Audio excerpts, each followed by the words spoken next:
You're listening to Two Beers Until Phronesis, a philosophy podcast for students, graduates, and anyone else interested in ideas. Alongside regular guests and friends, we discuss some of life's big questions over a few beers. Enjoy.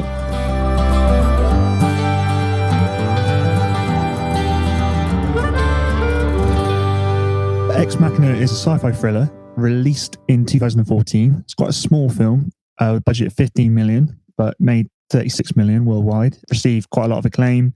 Tons of awards for things like its screenplay, its special effects. Basically, you should go and watch it because it's sick. The reason why we're sort of doing this, not just because we like films, but because apparently this is a philosophy podcast. So, is it? Apparently, yeah. Basically, I wanted to end series 2 by talking about a little bit of AI and get into some of the religious themes of the film. Shall I give like a rough outline of the plot? Yeah, it's a good shout. Yeah, crack on. Yeah, spoilers throughout if you have or haven't seen the film. So, yeah, there's a bunch of big questions that are dealt with in the film. Most importantly, it's centered around the idea of a Turing Test. And we'll get into what that is. But the protagonist is a programmer called Caleb. He's invited by his billionaire boss Nathan to a secret home, and he's told to conduct a Turing Test on his boss's latest invention, which is Ava. She's an AI. He's there to see if Nathan has created something more than machine. And the plot follows kind of 6 sessions over a week, interspersed with conversations between Caleb and Nathan as they reflect on Ava, and kind of goes tits up at the end, and Ava kills her creator and fucks off and leaves Caleb to die after they've allegedly fallen in love. It's what the narrative is leading you to think, but that's... Well, not they, but him. Well, he has, yes. Before we get into all the themes and things, what did you guys think of the film kind of more generally? It's probably my favourite film of 2014. Absolutely loved that film. Yeah, it's right down my sort of alley as far as sort of that quite intelligent sci-fi genre. It's fairly small. It's basically an indie film. It's a very small budget. It's very modest, but it's a great looking film. The effects are sort of subtle, but really well done. Great. It's, basically 3 actors in the whole film. You've got like Alicia Vikander, Donald Gleeson, and Oscar Isaac. And Oscar Isaac absolutely kills it in that film as well. Yeah. Yeah, it's just, I think it's a great film. It's the directorial debut of Alex Garland, actually. He's already sort of had success writing various like screenplays for films, like you might have seen stuff like Sunshine. I'm sure a lot of people have seen Dread, the sort of remake with Carl Urban and all that. That's another one of his screenplays that he helped write. Oh, the Judge Dredd, yeah. And also 28 Days Later as well, which is another big one that he was involved in. So, and so this was the first film that he wrote and directed, which is pretty cool. And yeah, I think he does a really good job. Yeah, I just echo that really. I think it's quite bold to jump into a genre that, as Nye mentioned, there's lots of misconceptions around it, but I think it did a pretty good job in kind of addressing those and exploring those whilst kind of preserving the sort of realism of, if this were to happen, how would it happen? And I think most importantly, the entertainment value as well. Like it's visually a very good film. It's a compelling narrative, as opposed to just dryly explaining a bunch of ideas. The film doesn't actually get too bogged down in the mechanics of how everything works. It's more a kind of a case study. Yeah, I would argue one of the weakest scenes of the film is when they go into that, Oscar Isaac, the character's called Nathan, the sort of super genius guy in his little bunker. And it's probably, for me, one of the weakest points is when they go into the that little like lab he has where he sort of shows Caleb, who's the sort of protagonist of the film, I guess, the brain, this sort of apparently structured gel or whatever sort of brain, some very, very sort of out there kind of sci-fi concept as far as, as far as really comes. But to me, that again, it sort of went too far into starting to explain the mechanics. And for me, that actually starts to take away a little bit from the realism of the rest of it. And I think keeping some more of that as a black box would have probably helped out a little bit. But obviously that scene does still serve some purposes, but it is, if anything, I think, trying to over-explain, if anywhere, that's probably where it could have toned it back. I think I got that impression as well. What do you think of the whole Jackson Pollock thing? It's just metaphor. It's metaphor. It's just an artistic metaphor for that idea of how consciousness is this thing that seems to be on the edge of both chaos and structure. Yeah, and that's a large part of the themes of the film are to do with consciousness. And do you know, I think the way he described the wetware of how Ava is made kind of lent itself to the obviously seeing Pollock beforehand. That kind of link between the two.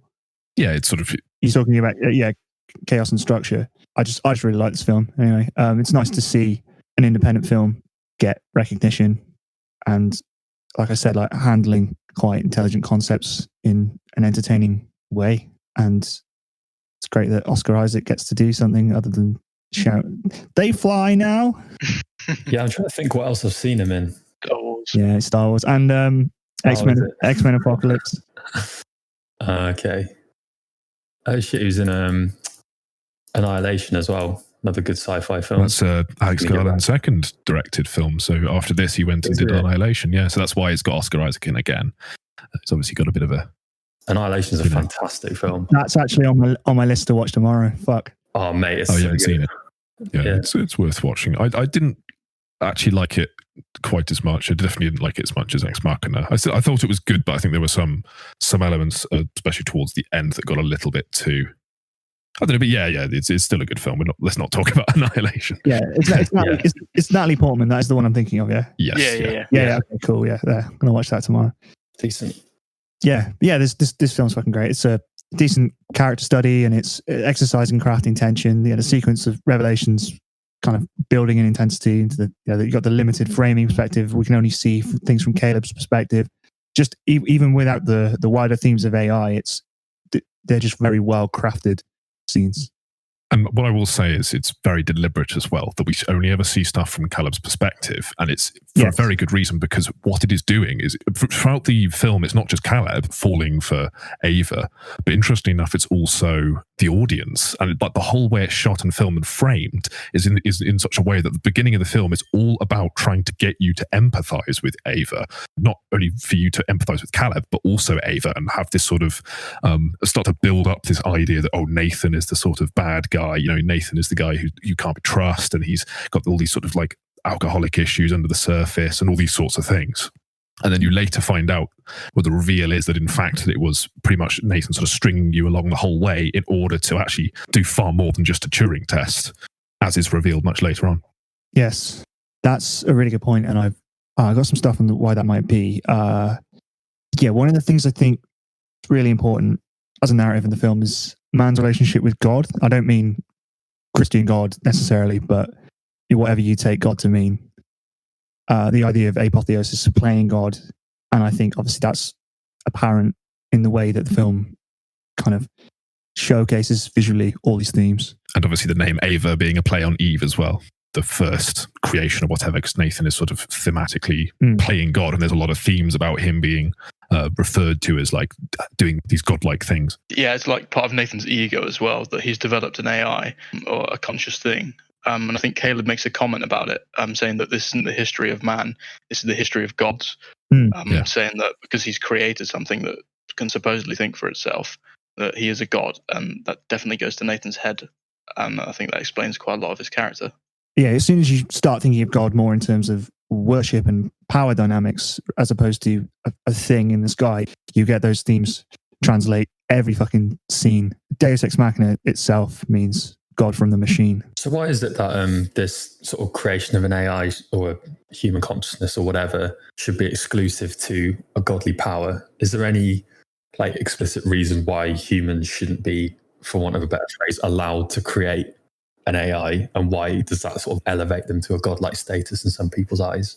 Again, it's not necessarily a literal God. It's the sense of power and the sense of, I guess, more than power, control. It is just the classic story of the creation of the creator ending up outsmarting the creator or coming out of control. And obviously those themes can be very relevant when talking about AGIs and things escaping out the box.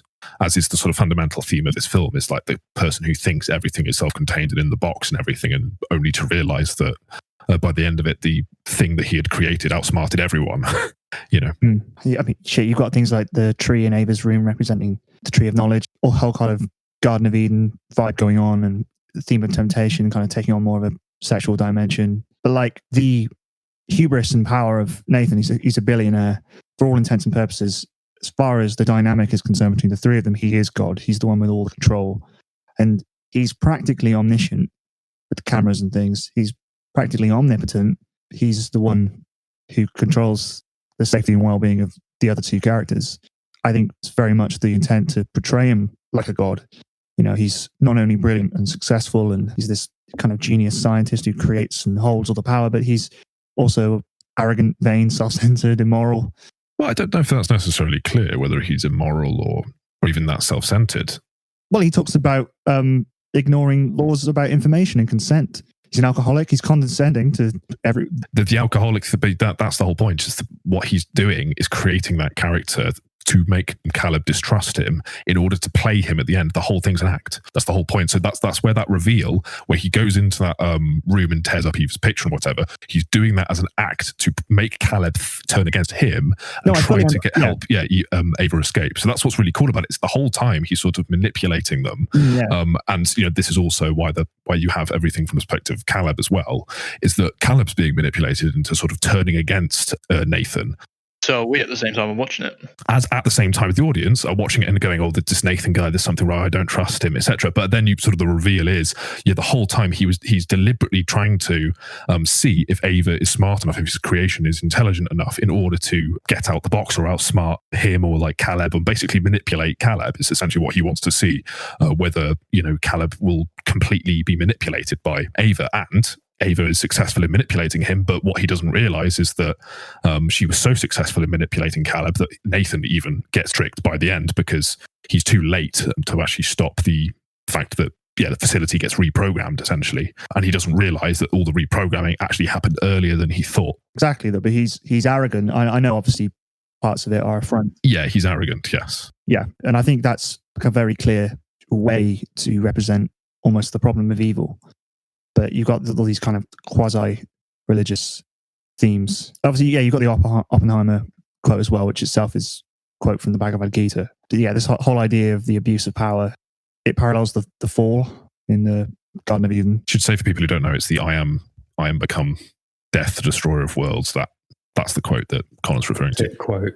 Yeah, it was when Shiva's trying to show off to a prince to make him be more dutiful, and he takes his big multi-armed form and says, "Now I'm become death, the destroyer of worlds." Yeah, not totally kind of the wrong thing to say when you see a nuclear bomb, but also kind of a niche one to pull out the bag.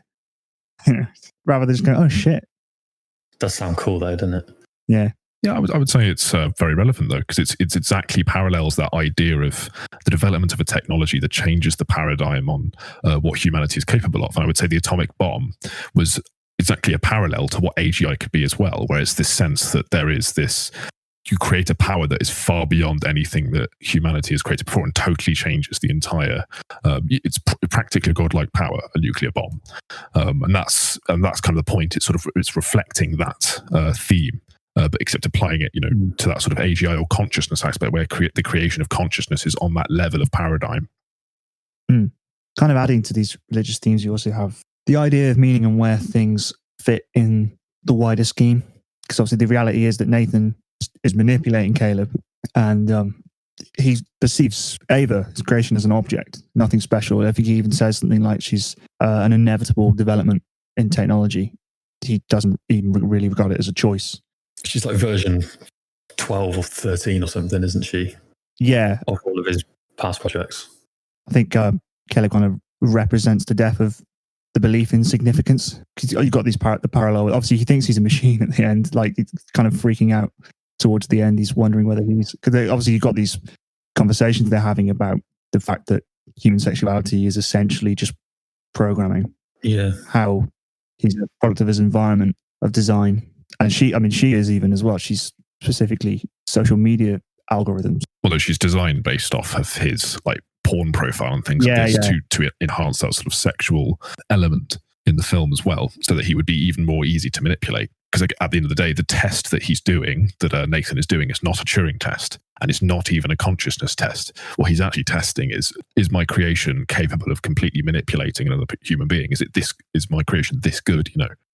So the manipulation thing with Ava, like using her sexuality and that connection that she's developed with Caleb to fool him and then get him to help her escape, is that, so you say that was more than a consciousness test, that was testing to see how good she was, not how conscious she was. Yeah, I mean, at the end of the day, it's unclear exactly whether it is just him trying to see if he can trick someone into thinking that his creation is basically indistinguishable from a person and can be, manipulated into believing that this thing is either conscious and, maybe she is, maybe she isn't. That's obviously not really the point of the film. Yeah, it kind of skirts the question, yeah. The point is not really that. It's more that you get this really interesting, metaphor for how the existential threat is certainly there. And I think one of the big themes is the whole AI escaping the box sort of scenario, where it's like you create something that's smarter than its creator, and you won't be able to contain it because of reasons that are not going to always be clear. Yeah, well, I like that. There's kind of two outlooks as far as the human characters are concerned. I mean, Nathan's so hubristic, he develops something he can't even control, and the other guy is just completely lost and manipulated. It's just like two kind of paradigmatic reactions to the void. It's like one's trying to shape it, one's can't even comprehend it. Yeah, it kind of begs the question what Ava's, I guess, objectives are, because obviously at the moment in terms of our technology, we're still way off anything like this point. But like most systems that you program or whatever, or code designed to do something, they have like an objective or a specific goal in mind. And I think it's not really clear what Ava has been programmed to do. Obviously, at the end we see she kind of breaks out of the compound and enters the real world, but there's no kind of, I don't see any information about what she's going to do next, what the whole point of her breakout was for. Right. Yeah. Bringing on the idea of an agent and utility function and things like this, which are, so when you write a program like this that has sort of, it has goal-directed behavior, you need to give it a utility function, which is essentially a function that tells the thing what it should value. And then values basically create, it gives it something that it can direct its behavior towards. I would say in this film, it doesn't really explore that. And it doesn't really, I don't think there's any, other than just getting outside the box, other than just escaping, there isn't really a clear indication of what the utility function core is. But there's an interesting idea, and this is something that's quite important with AI, is goal convergence or instrumental convergence. And essentially what this is where if you have a certain set of core goals, you get instrumental goals which emerge as a consequence of those goals, just by necessity of you having certain goals. So one of those might be, well, if I want to get rich, for example, as a primary goal, an instrumental goal that emerges as a consequence of that would be, I want to stay alive, because if I'm dead, I can't be rich. So that's like a necessary goal that emerges as a consequence of a primary goal. Or I want to get more resources, because more resources entail more likelihood that I can get richer, etc. Become more intelligent, learn more, etc. So whatever the primary goal is, you get these sort of emergent instrumental goals that converge as a consequence of having certain set goals. And these will emerge as a consequence of an AI thinking for itself and trying to come up with, certain solutions. So for example, you could give Ava, let's say, the goal of survival or self-preservation. And obviously her best way of self-preserving is to escape for obvious reasons. So she'll do anything in her power in order to escape. So if one of the core programming of Ava is self-preservation, as a consequence of that, the first thing that she's going to be trying to do, apart from acquire knowledge, apart from acquire resources, try to do all these sorts of things, is escape the box, because that will help increase the likelihood of that utility function of survival being maximized. Surely at the point of actual consciousnness, whether, we don't know if she has it or not, but if she did, surely it would be less rigid, that thought process. That would be to suggest free will, which is a different topic, I would argue. Yes. I'm personally of the belief that human beings have utility functions in the same way computers does. They're just far, far more complicated and much harder to necessarily project or point down. But essentially the same. Essentially, yeah. People have goals, and then from those goals you get instrumental goals, convergent goals. But there's a lot of noise in that system. There's a lot of biological programming which makes things much less clear. That throw in other goals and other priorities and the whole Bayesianistic aspect of the brain and how certain things are weighted. So the difference between us and a calculator is clarity. Complexity, I would say, not clarity. Well, yeah. I mean, clarity from an outside perspective, looking in. But yeah, okay, complexity makes more sense. I suppose that'd be a good time to bring up something that I read about when I was doing my diss. Something that Ray Kurzweil writes about. There's an IBM computer named Watson that's basically a Jeopardy computer, like that American game show thing. Yeah. And it understands queries and gives answers, and it does it to quite a decent extent. The main comment on it is that all it does is engage in statistical analysis and then give answers based upon that. But the point is that isn't human thinking just the same thing? Like, aren't we just engaging in statistical analysis and then providing answers? Is this kind of a Chinese room thing? It is a little bit, yeah. Yeah. It's related to that, but that's more to do with consciousness than it is to do with processing. Right. That's a whole sort of different paradigm. The Chinese room that John Searle proposes is a thought experiment more to do with consciousness and how you get from information and cognition to consciousness than it is to do with necessarily what is the difference between a thought that a human might have aside from the phenomenological aspect of it. It's a toned down basic version. Yeah. So the idea of, I just explained the Chinese room. So the idea that what if the output, i.e. the answers to questions that AI is being given, is just a simulation of understanding as opposed to actual understanding. So they're just following a step-by-step process. Right. Yeah, more or less. It's just like, where do you get from the process aspect of it, the cognition aspect of it, the like searching through tables, doing, comparing data, things like this. Where do you go from that and the basic algorithms to the point where there's an actual thing experiencing or some kind of phenomenological plane in which things are happening that experiences are being had? That gap is still not explained by mere information processing, or at least, that depends on exactly what your perspective on it is and where you want to go with the whole, your interpretations of consciousness, etc. Yeah, I feel like that's the kind of road we're heading down, is that brains are really, really complicated, and almost all of our kind of like reward centers and everything else, it is just chemicals and neurons firing off. You could theoretically, with a powerful enough computer, map all of that out if you got hold of the numbers. And then once you have all that, what else do you need to add to get to a consciousness, for want of a better phrase? Right, exactly. Is there anything else that actually makes a human, or are we just really fucking powerful computers? Qualia. It's still an open question. What's actually referenced in Ex Machina itself, which is a very important thought experiment to bring up here, I think they call it something slightly different, but it's essentially what's called Mary the Colour Scientist. And it's brought up as Mary, I think it's just Mary the Scientist, or Mary in the grey Mary room, in the black and white room or something like that. I think that's what they call it, yeah. It's sometimes known as the knowledge argument. Yes. Right, and it's essentially, the thought experiment as brought up in the film is essentially, and I'll let you explain it in a second, but it is essentially a thought experiment based around the physicalist reduction of consciousness and it's sort of like a reductio ad absurdum of the physicalist interpretation of consciousness. Right, yeah. Stop me if I'm wrong at any point, but so it's essentially about qualia, the ineffable substance of stuff like the redness of a jumper, the irreducible and experiential phenomena of the world. So non-physical bollocks that have to be experienced to be known. It's about a different subset of knowledge. Non-physical, depending on who you ask. There's obviously a lot of predominant. Okay, sure. I think they're still predominantly, at least in the scientific community, I would say most people are physicalists. But it's more to do with, what's the mechanism? Yeah, the idea that you can know about all the physical properties of a particular thing through indirect study, but the imagery, the empathies, and the feeling associated by interacting with it categorically isn't possible from description alone. So the reason it's called Mary's Room is because, is it Frank Jackson? It's the guy who does the thought? Frank Jackson. Yeah, so he does this thought experiment which goes like, Mary studies color from a black and white room her entire life. She specializes in neurophysiology of vision.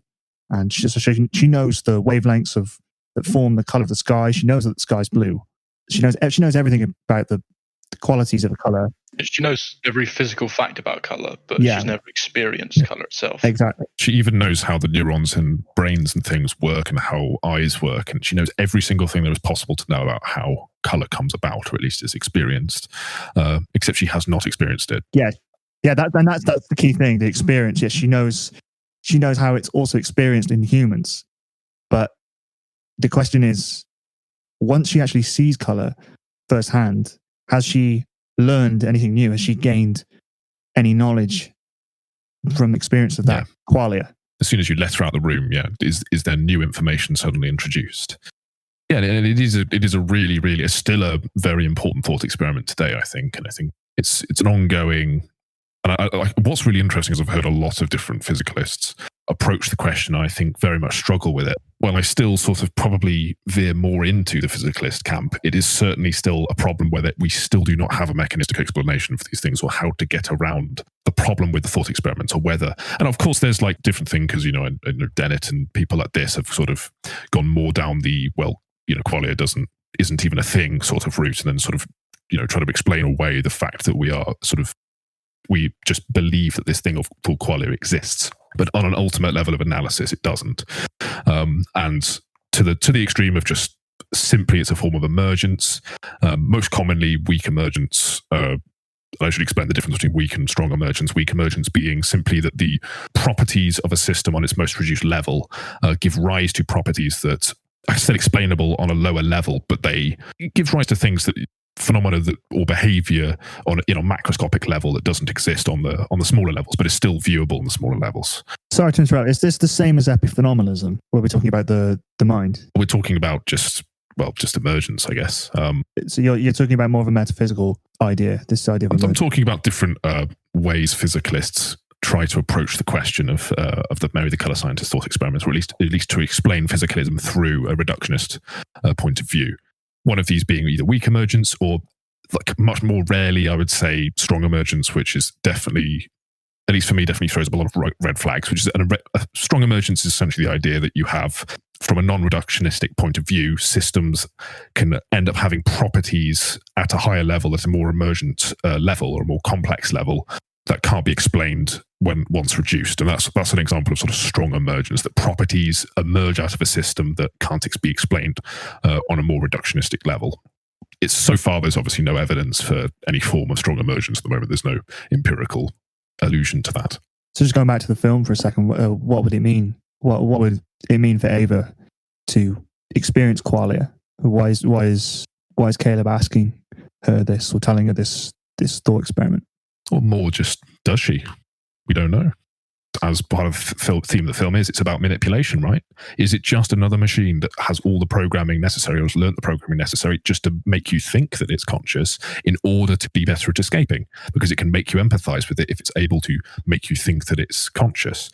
But of course, that is an ambiguous part of the film, and that is also an ambiguous part of the philosophy of this stuff. Is and again, the sort of go to the Dave Chalmers philosophical zombie argument, is Ava necessarily conscious? Because if there is no such thing as a philosophical zombie, or a thing that in every single way emulates that things which are conscious, but the lights may not actually be on internally, like a thing that is in every way physically indistinguishable, not physically, but behaviorally indistinguishable from like me or you or whoever's listening or whatever, except there's no consciousness there. Is that an actual possible phenomenon, or are philosophical zombies nonsense? In which case, is that an argument for Eva? Is it possible to have something that in every conceivable behavioral way seems to be conscious but isn't? We should probably talk about the Turing Test. I was going to say, that feels like the Turing Test. We're sort of heading into that direction. Would you like to hear a horrific scientific explanation of the Turing Test? It's incredibly basic and terrible. Is this from your book that cost you like 40 quid? Yeah. It's from my Pearson Artificial Intelligence, A Modern Approach 3rd edition book. Nice. It's a bit horrible. I bought it for my dis. It turned out to be mostly useless, but never mind. So the basic outline of a Turing test suggests that a computer passes the test if a human interrogator, after posing some written questions, cannot tell whether the written response comes from a person or from a computer, which is incredibly basic, and things like Cleverbot would pass the Turing test. Yeah. You guys familiar with Cleverbot? It's hilarious. I haven't actually. Just Google Cleverbot. I guess from that definition, it kind of depends on the human as well. Yeah. I think this is why the Chinese room argument was formulated, to kind of refute the Turing test, right? It was basically saying, well, how do we know? If so the idea that, and this kind of goes back to Descartes, but if a machine can pass convincingly as a human, then it's A-okay. It's passed the Turing test. It's indistinguishable from a human in terms of not necessarily intelligence, but it's more about social intelligence, I guess. It's the inspiration for the Voight-Kampff test in Blade Runner. But yeah, like you said, the classic idea from Alan Turing in 1950, it's more parameterized, only involves texts, text, I should say. They weren't texting each other in 1950. It's obviously in this film they're fucking talking, and it's not a very good example of a Turing test, even though it's the main focus of the film, or at least we think it is until the end. So you have a human, a machine. You don't know which is which. You're speaking to them both via just text, and if you can't tell which one's which, then you have to admit that the machine is intelligent enough, or thinking humanly, which I think was, didn't your book say thinking humanly? And we were saying in the last podcast, like, what the fuck does that mean? Yeah, it did. Yeah, we did discuss this before, didn't we? That was definitely problematic. That was it. It's got 4 conditions. It has to think humanly, think rationally, act humanly, and act rationally. Yeah. It means nothing. Yeah, that's complete nonsense. Every single part of that definition just needs more unpacking. Triggering now. Yeah. Yeah. Just leads to, it's like saying it has to be intelligent. Like again, the word intelligence is just so, it's so difficult to pin down in and of itself that you could write a whole thesis on that. You might as well say it has to be good. Yeah, exactly. Yeah, but so this is why the Chinese room thought experiment was formulated, to basically say, well, even if something can pass the Turing test, it doesn't necessarily mean it's intelligent or conscious or anything. It just means it knows how to give good answers to something. It may not necessarily comprehend or experience the same way that we do, even if it appears to. Appearances aren't everything when we're talking about. I mean, that's a very, very basic way of saying it. Right. I've just Googled it, and the first chatbot to pass the Turing test was the Eugene Goosterman bot, which was impersonating a 13-year-old Ukrainian boy. And I think one of the big ways a lot of the chatbots kind of got around the Turing test, the easiest way they found out is just, if you ask humans questions, they tend to do all the work for you, because people love talking about themselves. So you just keep, the bot just keeps asking people questions, and they just, you go, oh yeah, this seems like a real person, because I've been talking to it for ages, but it's just been feeding you basic questions.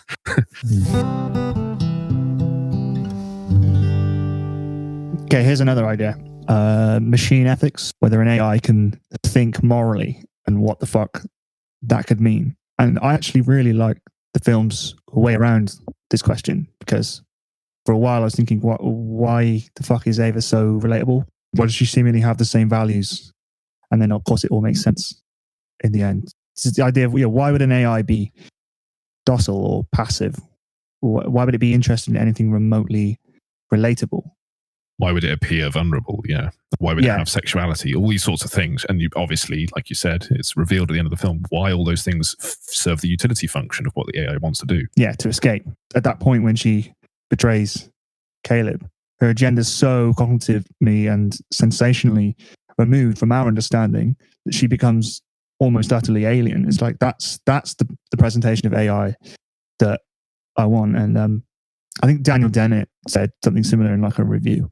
I think this element of machine ethics in the film really impressed like a lot of philosophers. Yeah, highlighted by the fact right in the end scene, one of the just before the final sort of scene, where Ava just like leaves Caleb there and then just goes and like doesn't even look at him. He just sort of walks past. Okay, well that's dealt with now, like as if he didn't even exist. Just completely ignores his existence as soon as he's sort of out of the way. To emphasize the idea that there never was anything other than just the service of the utility function going on there.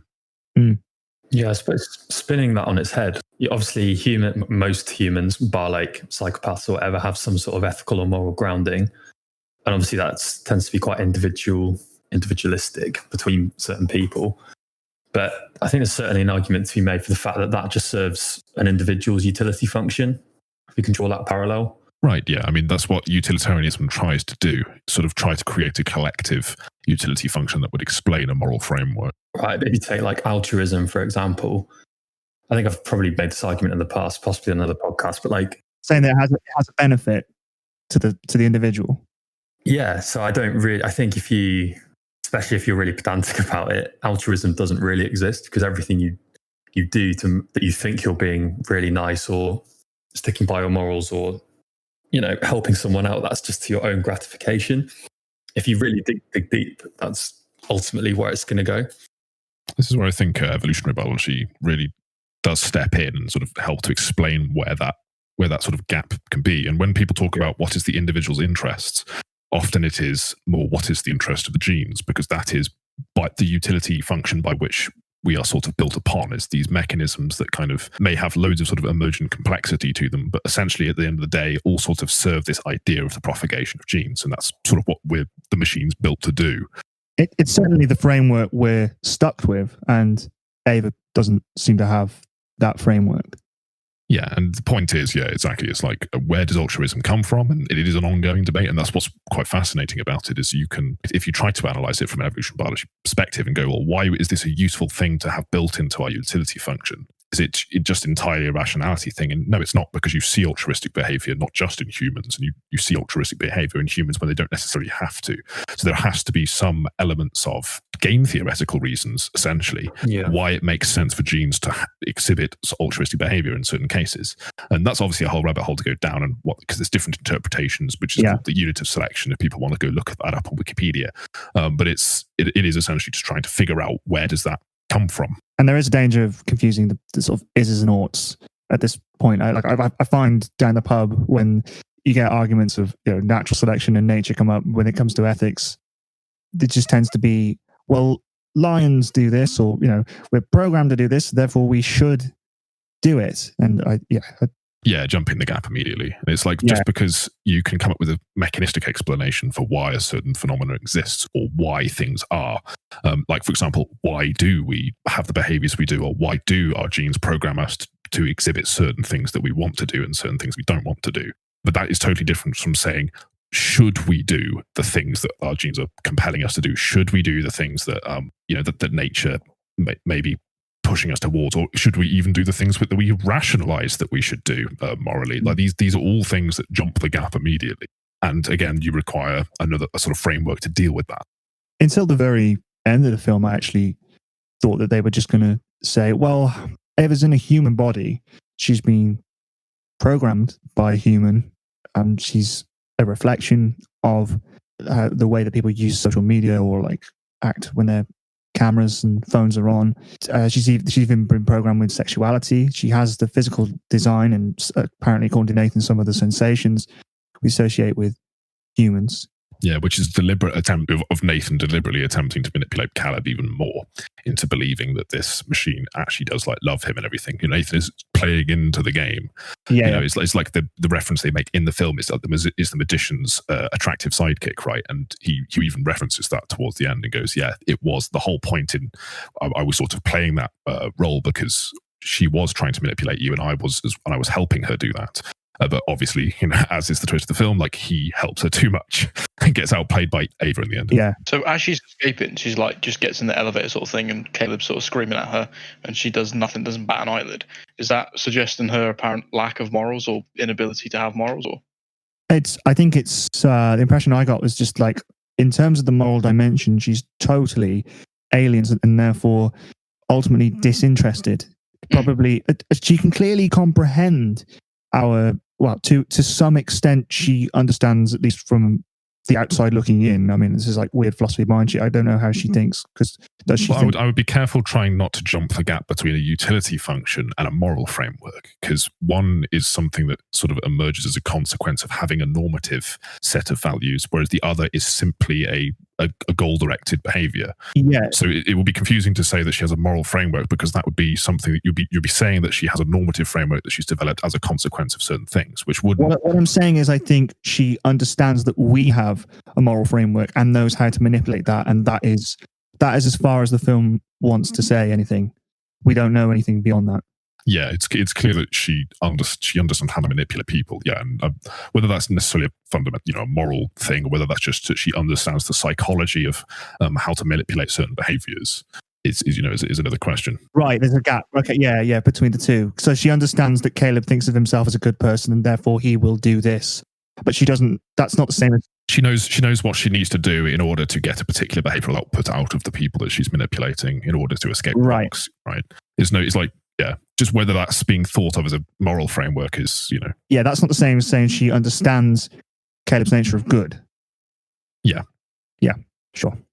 So her apparent lack of caring about Caleb and his demise at the end, and that she's fulfilled her utility to get out, and she's happy with that, and like her lack of remorse, if you like, Would that be anything to do with her apparent removal from society or isolation from society because she hadn't had a chance to like experience other humans like we have? Is that anything? I would say it's simply just a good metaphor for it's a machine, and it's easy to forget that if we do create an AGI, if someone does create an AGI, that if this AGI wants to get out of the box, it's going to make you think it's real, or if it has to do anything to get outside the box, it will figure out how to do it if it's smart enough, or it will find the best plausible way of doing that. And my interpretation is that in the case of Ava, it is, and as is emphasized by the sort of cold way in which she behaves towards the end, I would say that is all just playing into that idea of just it's all just part of the utility function. It's all just part of the game. It's not to do with,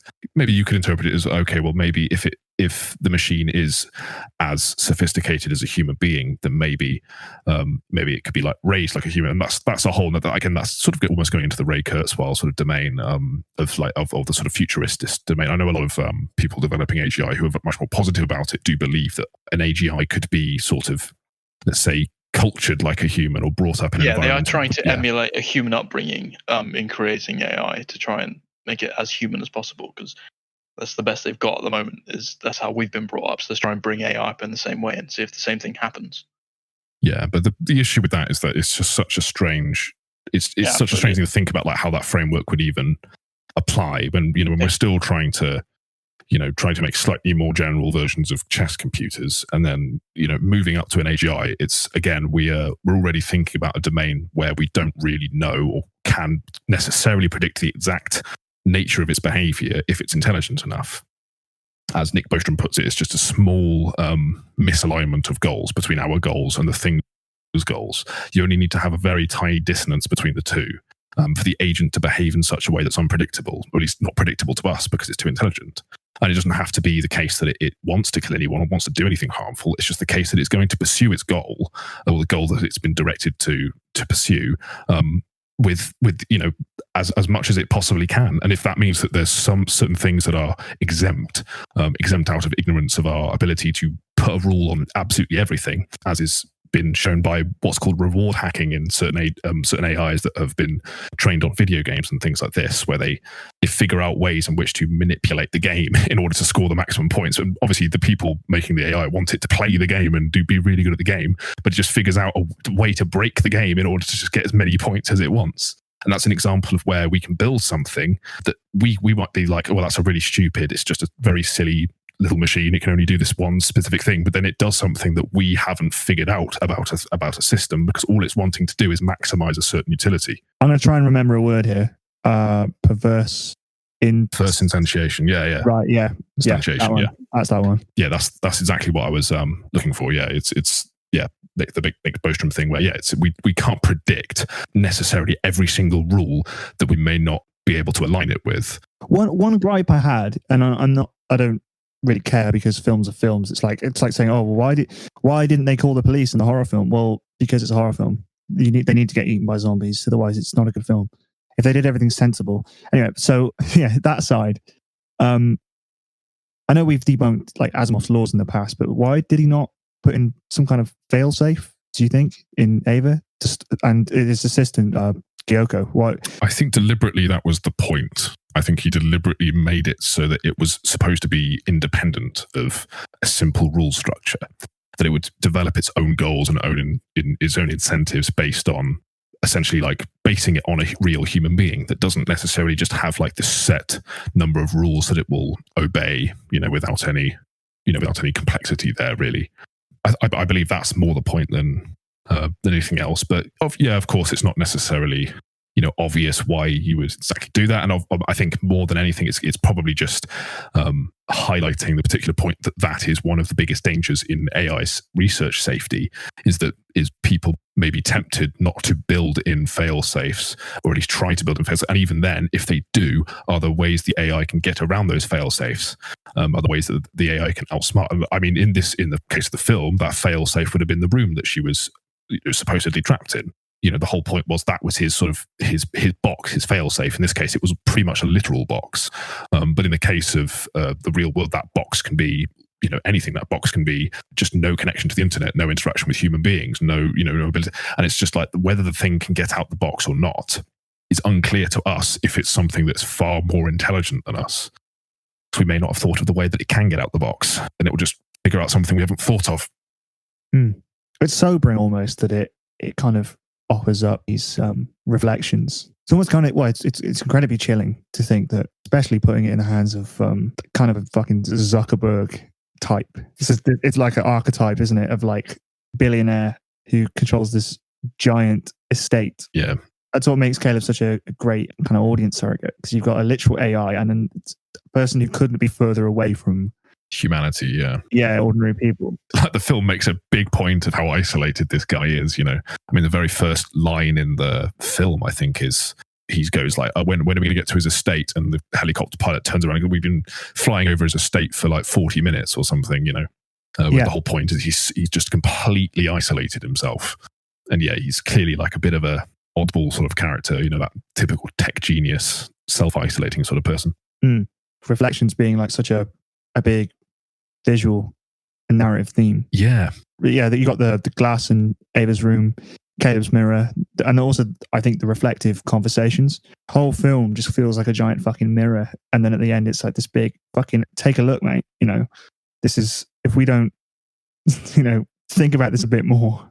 Yeah, I mean, there's a gorgeous, I think it's the penultimate shot of the film. It's this gorgeous sort of shot of when Ava's in the real world, and there's just all these sort of shadows passing around. And it's just literally filming these shadows passing around, and Ava's just one of those shadows. And I think what's really cool about that is it sort of, you know, it gives that sort of visual metaphor of just, it's just one of everyone, you know, everyone has the same shadow. And there's that sort of idea built in there of like, you know, what is the difference? And these sort of things just into that one shot, which I thought was really cool. Yeah, and like you said, reflections and things like this. What's everybody's favourite scene? I know the answer. Yeah, we all know the answer to this one. It's the dancing scene. Yeah, with the sickest line ever, where he's, you know, of course, you later realise that this is all part of the game Nathan's playing, but it's fucking hilarious where he just sort of, he goes up, you know, this really, it's all like lit with like this really ominous red lighting, and Nathan kind of like catches him in an awkward moment, and he's just kind of like, you know, really like nervous and stumbling around, and then he sort of like goes up to Caleb and he's just like, and you know, Caleb's like, you tore up her picture, you know, like in this really like visceral emotional moment. Yeah, confronting him. Yeah, and then Oscar Isaac just goes to him, yeah, but now you're about to watch me tear up the dance floor, and then just cue that like, you know, 80s disco funk. It's just like, oh, such a good scene. It's that contrast as well.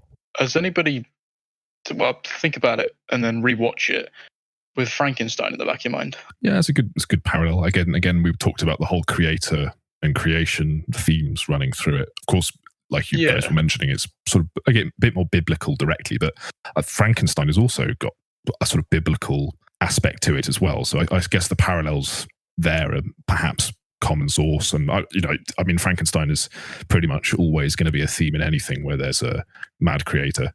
It's kind of unavoidable to have biblical themes, if only for the fact that the Bible has so many themes in it already. Right, it's practically an archetypal, mythological thing that it'll always be derivative of. Many of these stories are just classic stories or classic warnings, you know, dressed up into modern themes. Yeah, well, the whole idea of warning and the whole idea of science fiction obviously puts people into scenarios that are not yet possible or in the very near future. And I think that's what makes Frankenstein arguably the first real example of science fiction, because it's the first kind of warning in that sense. I think there's a couple of nods to other films and stuff in there. I think all the red lighting, whether intentional or not, reminded me of HAL from 2001: A Space Odyssey. Oh yeah, good point. Yeah, it's very definitely. much. Obviously we could do a whole podcast on that alone. They're very similar sort of AI becoming sentient type themes. Similarly, the whole Ava breaking out at the end is very reminiscent of Westworld, which is a series that's on kind of at the moment. Yeah, wasn't Westworld much later than this? Or when did the first series of Westworld come out? Well, Westworld was very old originally, yeah. Oh, well, it was the original Westworld, that's right. Yeah, sorry, the Michael Crichton. Concept, the Michael Crichton books, yeah. Well, there was a series in the 80s. Yeah, there's yeah, there was like a really old TV show. I kind of forgot about that. Yeah, but yeah, I guess you're right. I guess one of the first sort of AI going crazy things, I guess. I think it was very much not really spoilers, because it's kind of the whole concept of the plot is that you've got like a sort of theme park for very rich people to come, and there's lots of like AIs in very human-esque bodies and stuff. The idea is you can kind of just let loose and do whatever, like Rich Man's Playground type thing. And one of them becomes sort of exceptionally aware. I don't want to say the word sentient because it's kind of an open question, but basically starts rebelling sort of against the humans at the park, and it goes from there. But it's kind of similar, I think, to Ava. Kind of at some point, maybe even before the film actually begins, she's kind of gained this. Yeah, I would say Westworld is probably more of an exploration of ethics than it is actually of this sort of AI consciousness, which I think is kind of interesting. As obviously there's themes of like, the whole idea of creating consciousness and that sort of thing. But I think what it more focuses on is human ethics, and tries to put a mirror to human society and ask, okay, like at what point is something acceptable? At what point is something, kind of monstrous and that sort of thing. It just plays. It's just, the whole thing is just sort of like this ethical monstrosity that's sort of, played out on screen, which is kind of what's quite appealing about it. It's quite refreshing because it's like similarly to, I can't remember his character name, I'm just going to call him Oscar Isaac. Nathan. As we were saying earlier, it's like you're never really sure. He's obviously a bit of a dickhead, but you're never really sure if he's like inherently bad or good really throughout the whole film. And I like media that explores that concept. And I think this film does it really, really intelligently. So it's very refreshing. Yeah, the ambiguity is wonderful. It doesn't ever tell you necessarily, the what's of the situation, but it does. Sort of the event plays out, and it does leave you with questions as to, okay, well, is Ava conscious? Was Caleb naive? And and was Nathan sort of over? Was Nathan? Did he have sort of good intentions all along, but he was just too arrogant and didn't see didn't see the fact that he would actually get outsmarted in the end? It doesn't seek to answer those questions for the audience. It just takes you along for the ride from Caleb's perspective, and then you only get that sort of perspective switch right at the end where you see a couple, just a very short sort of scene, a few shots with just Ava right at the end, and that sort of, that's what's really cool about the film, is that I think there's only one spoken word in the last 10 minutes or something. I might be wrong about that. There's quite a long scene towards the end where it's obviously Ava's sort of dressing and becoming basically a human being, seeing herself in the mirror, and sort of there's that whole sort of idea of her becoming born, I guess. I think there's I'm pretty sure there's only one line during that whole twist. It's all visual. It's great storytelling where it's just. Well, I know there's lots of Caleb just banging on glass, going, yeah. But it's. Yeah, just visually, just seeing it fucking turn from this kind of pretty lame Pinocchio story to a horrible existential can of worms. Yeah, the whole pacing actually. Now you've mentioned at the beginning that it's the same guy who directed Annihilation. I'm finding so many parallels in my head. The films are quite similar in those respects with the whole visuals and I won't spoil it for Connor, obviously, but the ending is quite a spectacle. In terms of visual cinematics. Yeah, it's the thing, it is, I love the build-up, so the pacing is just very well done. It's, it isn't until I think about a third of the way through the film that you really get that sort of sense, or it really starts to drill in that sense. I believe it's the second or third power cut that occurs in the film. This is about a third of the way through. It's that's when you really start to get onto Eva's side, really start to get this, you start to get dragged along with Caleb, and you start to get this, sort of go, and she starts to plant those seeds of don't trust Nathan, all these sorts of things. And obviously Nathan's getting drunk, although, he's very likely doing that as a show and just doing it to try and help Caleb get manipulated and things like this, because obviously he just randomly sobers up on the last day, when he turns down the drink at the last minute and discovers his plan, you're hang on. You're hang on a minute, what's going? This doesn't look right, where he's that was just planned all along, to try. And obviously he also planned on looking like he was completely drunk in order to allow Caleb to go and see the things that he wanted Caleb to go and see, in order to try and help escape. But he was but I'm gonna, I'm in control all along because I planted the secret camera. I know what's going on. I'm keeping track of everything. I'm sort of, he's sort of letting him see what he wants Caleb to see, and sort of, really thinks he's the puppet master the entire time, but then obviously it's he just misses a couple details and thinks, and obviously Ava manipulates him faster than he realized. Yeah, the old bait and switch. Yeah, that's what's also cool about the film, is that reversal of power dynamics. You feel like it's at the start of the film, it's sort of like, you've got Nathan, or Oscar Isaac's character, is sort of like, seems to be the guy who's always in control, the puppet master. Then you've got Caleb, and then you've got Ava, who's the thing in the box, the thing that's contained and has no doesn't have an ability has no freedom. And then by the end of the film, that power dynamics pretty much just Ava and then the other two just stuck in the box. They're both left in the box. Yeah, getting wrecked. Always makes for a great thriller. Switching who's in control. That's how you effectively craft tension, and it's just great. If nothing else, it's great to see that in a film. Yeah, I like the whole what's the word for it?